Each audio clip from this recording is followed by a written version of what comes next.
ఓం శివాయ శ్రీమాత్రే నమః. మిత్రులకి శ్రేయభిలాషులకి అలాగే నన్ను ఎంతగా ఆదరిస్తున్న యూట్యూబ్ ప్రేక్షకులందరికీ కూడా పేరు పేరు ధన్యవాదాలు. మిత్రులరా, మీ అందరికీ పరాదేవత ఎలవెలలా మీతో ఉండి మీ మనోవాంఛ నెరవేర్చాలని మనస్ఫూర్తిగా కోరుకుంటున్నాను.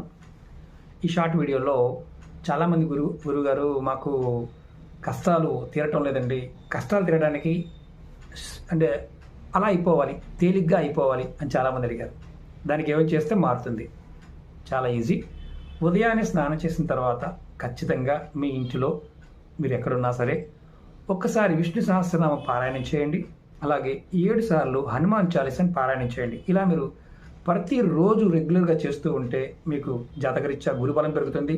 అలాగే పాపగ్రహాలైన రాహువు, కేతువు, శని, కుజుడి యొక్క ప్రభావం కూడా మీ మీద పనిచేయదు. అలాగే కర్మదోషాలు కూడా మీ మీద పనిచేయవు. ఖచ్చితంగా అద్భుతమైన ఫలితాన్ని ఇస్తుంది. మీకు ఈ వీడియో నచ్చితే లైక్ చేయండి, ఛానల్ సబ్స్క్రైబ్ చేసుకోండి. ఓం నమః శివాయ శ్రీమాత్రే నమః.